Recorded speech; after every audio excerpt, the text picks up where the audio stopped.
तिहाड़ कारागारे आजीवनबन्धीभूतस्य प्राक्तनसंसदस्य संसदः दीनदयालोपाध्याय चिकित्सालये चिकित्सा प्रचलन् आसीत्। सः कोरोनाग्रस्तः आसीत्। तिहाड़ कारागारस्य महानिदेशकः संदीप गोयलः अकथयत् यत् शहाबुद्दीनः अप्रैल मासस्य 20 तालिकातः अनेन रोगेण ग्रस्तः आसीत्।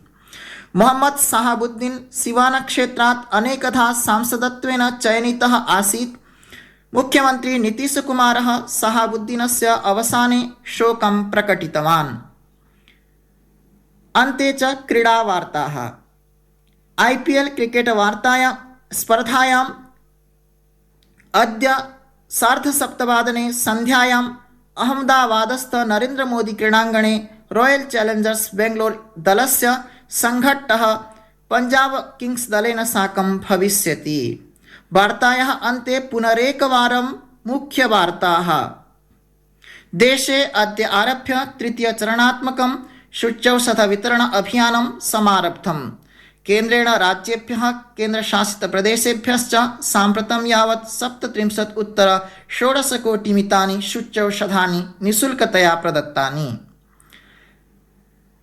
केन्द्रीय प्रशासनेन कोविड प्रकोपशमनाय समेषां राज्यानां राज्य आपदा संबद्ध कोषाय 9 कोटितोप्यधिक राशिः प्रदत्तः। गुजरात राज्यस्य कोरोना चिकित्सालये अग्निप्रदीप्तकारणात् 18 जनाः दिवङ्गताः। 5 राज्येषु अपि च केन्द्रशासितप्रदेशे पुदुचेर्यां विधानसभा निर्वाचनानां मतगणनायाः सज्जता द्रुतगत्या प्रचलति। अपि च IPL क्रिकेट स्पर्धायाम् अद्य सायं 7:30 अहमदाबादस्थ नरेन्द्र मोदी क्रीडाङ्गणे रॉयल चैलेंजर्स बेंगलोर दलस्य संघट्टः पंजाब किंग्स दलेन साकं भविष्यति इति वार्ताः।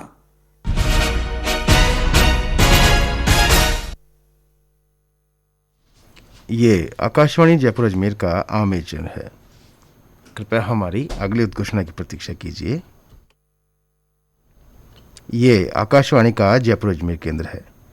श्रोताओं, थोड़ी देर में हिंदी व राजस्थानी में प्रादेशिक समाचार होंगे। कृपया प्रतीक्षा कीजिए।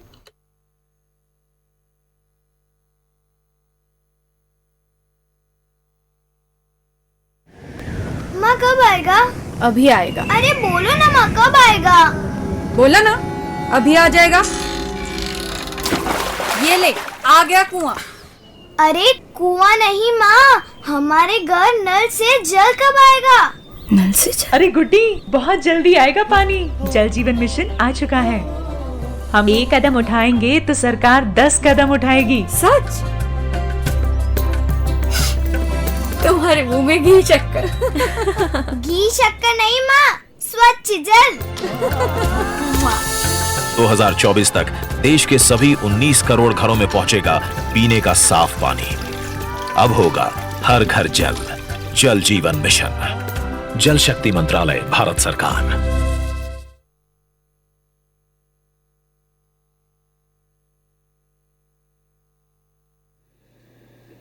नमस्कार, आकाशवाणी जयपुर अजमेर से प्रस्तुत हैं प्रादेशिक समाचार।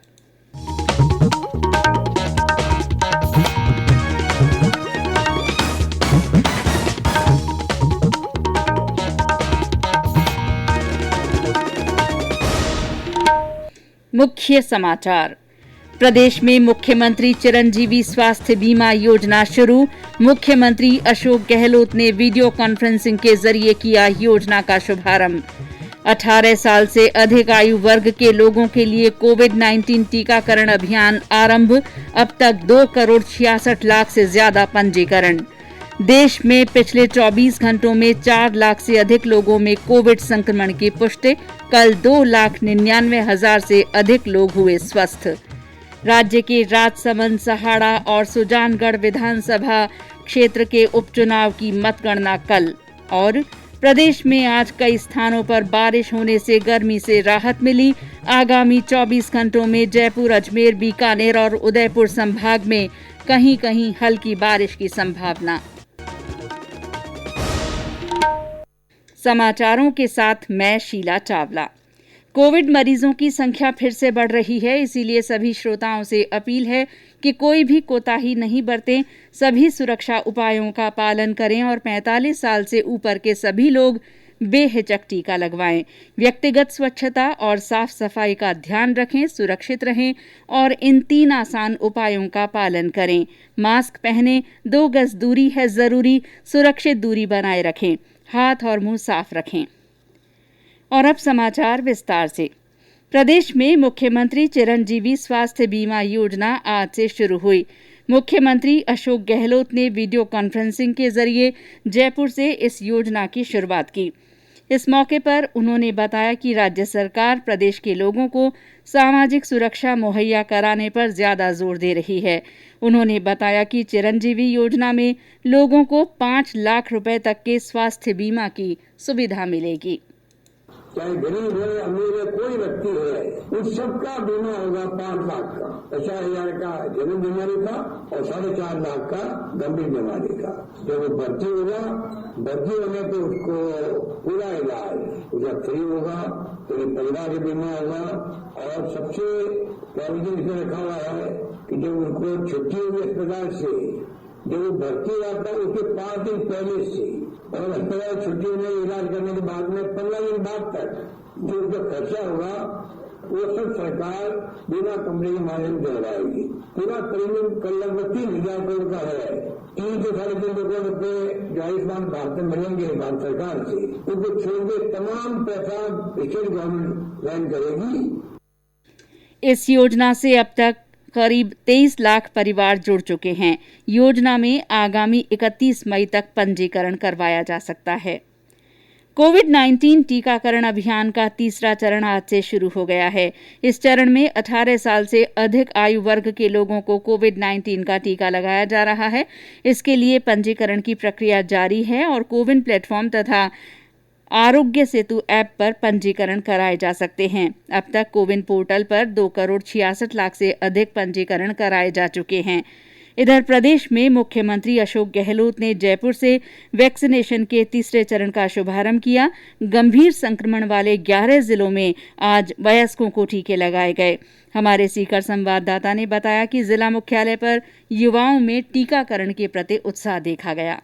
सीकर जिले में 18 से 45 वर्ष की आयु वर्ग के लोगों के टीकाकरण अभियान की आज शुरुआत हुई। सीकर के श्री कल्याण राज के चिकित्सालय में बने आदर्श टीका केंद्र पर जिला कलेक्टर अविचल चतुर्वेदी ने इसकी शुरुआत की। हमने आज यहाँ पे उसका उद्घाटन करके उस आयु वर्ग के लोगों को टीकाकरण करने की शुरुआत कर दी है। मेरा यही सबसे आह्वान रहेगा कि अपना रजिस्ट्रेशन कराएं और वैक्सीन की उपलब्धता के अनुसार हम लोग जल्द से जल्द जो है टीकाकरण करेंगे। वैक्सीन लगवाने के पहले दिन ही युवक युवतियों में खासा उत्साह देखने को मिला।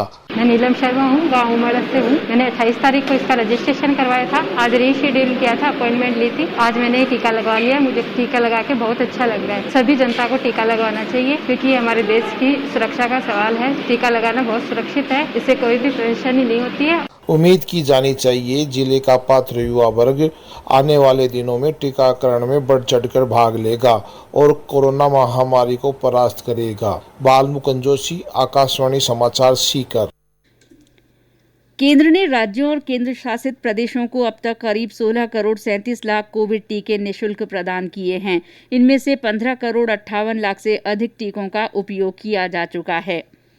प्रदेश में जल्दी ही रेमडेसिविर इंजेक्शन तरल रूप में भी मिलने लगेगा।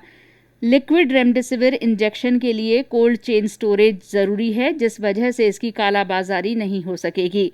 राज्य सरकार ने कैडिला कंपनी को 25,000 लिक्विड रेमडेसिविर इंजेक्शन की आपूर्ति का आदेश दिया है। अखिल भारतीय आयुर्विज्ञान संस्थान एम्स नई दिल्ली के निदेशक रणदीप गुलेरिया ने इस बात पर जोर दिया है कि कोरोना वायरस के संक्रमण से प्रभावी ढंग से निपटने के लिए दवाओं के दुरुपयोग से बचना चाहिए। रेमडेसिविर के उपयोग के बारे में डॉक्टर गुलेरिया ने कहा कि ये दवाई डॉक्टर की सलाह पर अस्पताल में ही दी जानी चाहिए। रेमडेसिविर जो है वो सिर्फ हॉस्पिटल में ही लेनी चाहिए। उस दवाई के अपने साइड इफेक्ट्स हैं, उसके अपने इंडिकेशन है, इसलिए वो घर पे बिल्कुल इंडिकेटेड नहीं है। और इसलिए मैं यही फिर से कहना चाहूंगा कि रेमडेसिविर जो है वो होम बेस के लिए, होम आइसोलेशन, माइल्ड और एसिम्प्टोमेटिक पेशेंट के लिए बिल्कुल उसका कोई फायदा नहीं है, उससे नुकसान भी हो जाता है। इसलिए घर पे रेमडेसिविर बिल्कुल ना लें। अगर आपको लगे कि आपकी सैचुरेशन जो है वो कम हो रही है, 94 से कम हो रही है, 90 के पास आ रही है, या आपको सांस चढ़ रहा है, आप खुल के सांस नहीं ले पा रहे हैं, तो एकदम डॉक्टर से कंसल्ट करें। वो बहुत जरूरी है, जिससे आपको समय पे ट्रीटमेंट मिल जाएगा और अगर एडमिशन की जरूरत है तो समय पे ट्रीटमेंट हो जाएगा। ये समाचार आकाशवाणी जयपुर अजमेर से प्रसारित किए जा रहे हैं। समाचार अभी और भी हैं, लेकिन पहले कोरोना जागरूकता संदेश। खुद को इससे दूर रखना, सोच समझ कर खुद है परखना, भीड़ भाड़ हो कम या ज्यादा, मास्क सदा चेहरे पे रखना, ओ आपस में 2 गज की दूरी रखनी है इस समय जरूरी। समाचारों में आपका फिर स्वागत है। देश में पिछले 24 घंटों में 4,01,993 लोगों में कोविड संक्रमण की पुष्टि हुई है। कल 2,99,000 से अधिक लोग स्वस्थ भी हुए हैं।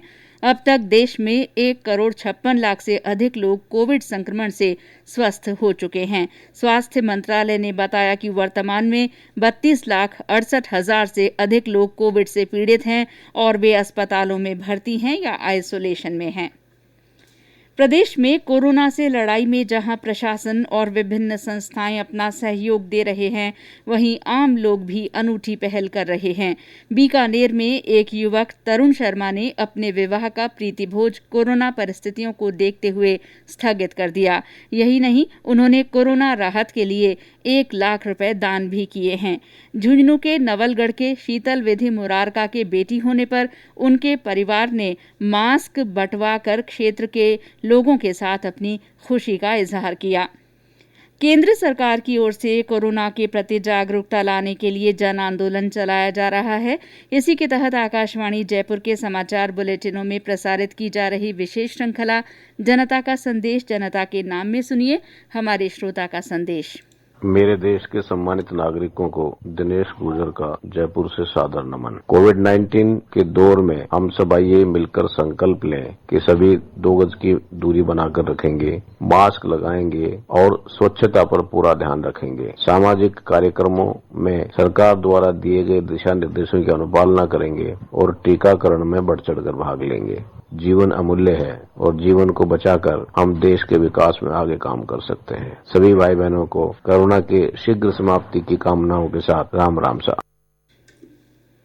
राज्य के राजसमंद, सहाड़ा और सुजानगढ़ विधानसभा क्षेत्रों के उपचुनाव की मतगणना कल होगी। निर्वाचन विभाग और स्थानीय प्रशासन ने सुरक्षित मतगणना की सभी तैयारियां पूरी कर ली हैं। मुख्य निर्वाचन अधिकारी प्रवीण गुप्ता ने बताया कि मतगणना स्थल पर उन्हीं लोगों को प्रवेश की अनुमति दी जाएगी जिनके पास डबल वैक्सीन प्रमाण पत्र होगा या उनके पास RT-PCR टेस्ट की नेगेटिव रिपोर्ट होगी। उन्होंने कहा कि मतगणना के दौरान 2 मतगणना एजेंटों के बीच 1 मतगणना एजेंट PPE किट में होगा ताकि संक्रमण के प्रसार की कोई संभावना न रहे। श्री गुप्ता ने बताया कि मतगणना हॉल में नियुक्त कर्मचारी और अधिकारी मास्क, फेस शील्ड और ग्लव्स पहनकर रहेंगे। श्री गुप्ता ने बताया कि सुजानगढ़ में 30, सहाड़ा में 28 और राजसमंद में 25 राउंड में मतगणना करवाई जाएगी। उन्होंने कहा कि कोविड के दिशा निर्देशों के चलते अब नतीजे देर शाम तक आने की संभावना रहेगी। आज अंतर्राष्ट्रीय श्रम दिवस है। श्रमिकों के योगदान के प्रति सम्मान व्यक्त करने के लिए ये दिवस विश्व भर में मनाया जाता है।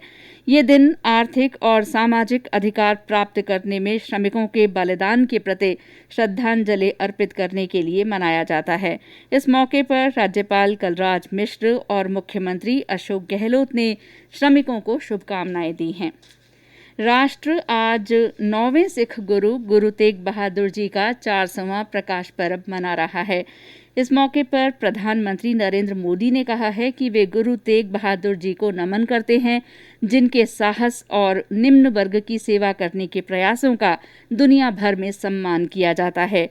मुख्यमंत्री अशोक गहलोत ने कहा है कि गुरु तेग बहादुर का व्यक्तित्व और जीवन संघर्ष आने वाली पीढ़ियों को नई राह दिखाते हुए सशक्त राष्ट्र के निर्माण की प्रेरणा देता है।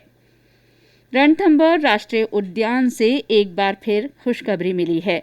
बाघिन T69 2 नए शावकों के साथ कैमरा ट्रैप में नजर आई है। हमारे सवाई माधोपुर संवाददाता ने बताया कि खंडार रेंज में ये बाघिन दिखाई दी है। रणथंभौर राष्ट्रीय उद्यान से एक बार फिर नन्हे शावकों की किलकारी सुनाई दी है। बाघ परियोजना के खंडार रेंज के आम चौकी वन क्षेत्र में विचरण करने वाली बाघिन T69 का वन विभाग के कैमरा ट्रैप में 2 नन्हे शावकों के साथ चहलकदमी करते हुए कैद हुई है। शावक करीब 3 माह के बताए गए हैं। करीब 10 वर्षीय यह मादा बाघिन तीसरी बार मां बनी है। रणथंभौर में इस पर्यटन सत्र में T102, 107, 60, 114 के बाद T69 के शावक मिलने की खबर के बाद वन्य जीव प्रेमियों और पर्यटन व्यवसायियों में हर्ष की लहर है। वहीं वन विभाग की ओर से बाघिन के क्षेत्र में प्रभावी गश्त और मॉनिटरिंग के निर्देश जारी किए गए हैं। सतीश वर्मा, आकाशवाणी समाचार, सवाई माधोपुर। और अब मौसम। प्रदेश में आज कई स्थानों पर बारिश होने से लोगों को गर्मी से राहत मिली है। कुछ जगह ओले गिरने के भी समाचार हैं। झुंझुनू, सीकर और चूरू में दोपहर तक तेज गर्मी रही, लेकिन अचानक बादल छाने के बाद हल्की बारिश से तापमान में गिरावट हुई। झालावाड़ जिले में कई जगह हल्की बारिश और बूंदाबांदी हुई, जबकि सिरोही जिले के आबू रोड समेत अनेक स्थानों पर आज बारिश के साथ ओले गिरे। बीकानेर में शाम को तेज आंधी चली। मौसम विभाग ने आगामी 24 घंटों में जयपुर, अजमेर, बीकानेर और उदयपुर संभाग में कहीं कहीं हल्की बारिश की संभावना जताई है। विभाग ने कहा है कि इसके अलावा भीलवाड़ा, बूंदी, चित्तौड़गढ़, झुंझुनू, प्रतापगढ़, बीकानेर, श्रीगंगानगर, चूरू, हनुमानगढ़, नागौर और सीकर जिले में 40 से 50 किलोमीटर प्रति घंटा की रफ्तार से तेज हवाएं चलने की संभावना है। और अंत में मुख्य समाचार एक बार फिर। प्रदेश में आज से मुख्यमंत्री चिरंजीवी स्वास्थ्य बीमा योजना शुरू हुई। मुख्यमंत्री अशोक गहलोत ने वीडियो कॉन्फ्रेंसिंग के जरिए परियोजना का शुभारंभ किया। 18 वर्ष से अधिक आयु वर्ग के लोगों के लिए कोविड-19 टीकाकरण अभियान आज से शुरू हो गया है। देश में पिछले 24 घंटों में 4 लाख से अधिक लोगों में कोविड संक्रमण की पुष्टि हुई है। राज्य के राजसमंद, सहाड़ा और सुजानगढ़ विधानसभा क्षेत्र के उपचुनाव की मतगणना कल होगी। और प्रदेश में आज कई स्थानों पर बारिश होने से लोगों को गर्मी से राहत मिली है। मौसम विभाग ने आगामी 24 घंटों में जयपुर, अजमेर, बीकानेर और उदयपुर संभाग में कहीं कहीं हल्की बारिश की संभावना जताई है। इसी के साथ प्रादेशिक समाचार बुलेटिन समाप्त हुआ। नमस्कार।